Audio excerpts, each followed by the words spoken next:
Well, welcome to Debbie's Back Porch. So glad to have you with us tonight. Tonight we're going to make aioli sauce, and I'm going to tell you how to turn that into remoulade and talk a little bit about tartar sauce. Here are the ingredients for aioli. You may want to pause and write them down. You may have already seen my video on making mayonnaise. Aioli sauce is like a first cousin to mayonnaise. Same basic principles, a little bit different flavor. So I'm going to start, and I do this with an immersion blender. You can do it with a regular blender, but it's a different process. I'm going to start with 2 fresh whole eggs. Some people use just the yolks. I use the whole eggs. And this is 1 cup of olive oil. I actually don't use extra virgin olive oil in this, just the light olive oil. You can use either one actually. Then I'm going to grate 1 garlic clove on this little microplane. You can actually chop and crush it if you'd prefer. I just like it this way. This way it's very fine and nobody gets a chunk of garlic. So just going to put this down in here.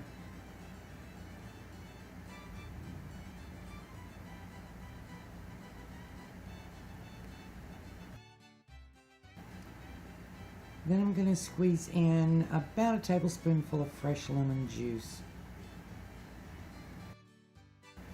And I like to get just a tiny little bit of the zest. Really a tiny little bit.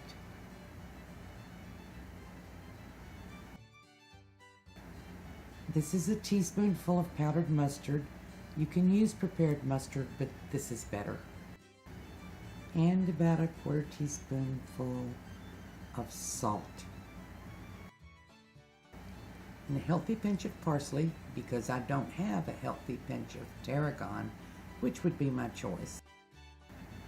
So while I'm blending this with my stick blender, which only takes a couple seconds, I'll mention this is the same recipe as mayonnaise, except you add a little garlic and you use olive oil instead of a lighter oil like grapeseed or sunflower. And basically this is the difference between remoulade and tartar sauce. One is aioli, one is mayonnaise. Tartar sauce is usually made with a sweet pickle relish and sometimes some boiled eggs. And remoulade can be made many different ways according to what part of the world you're in. People put lots of stuff in remoulade. Things like capers and ketchup and horseradish and Worcestershire sauce. But you know, this tastes clean and light. And I'm going to add some dill pickles to it and call it remoulade. I want to show you the texture here. And it gets thicker when you put it in the refrigerator, which we will do. I'm going to use this in a crab cake recipe that calls for mayonnaise, and I'm going to use the aioli, so I don't want to spice it up too much, but you can.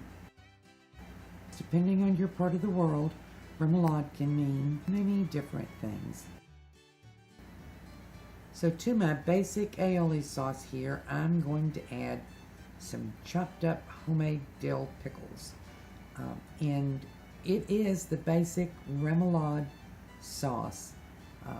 If I were not putting this in crab cakes, I might add some ketchup and horseradish. I do like that. Don't care for capers, but you can add them. Here is our finished product, and this is how I serve it. On the side with seafood, but it's great with meat. It's great as a sandwich spread. You can basically use it any way you like. Hope you give this a try and hope to see you again tomorrow.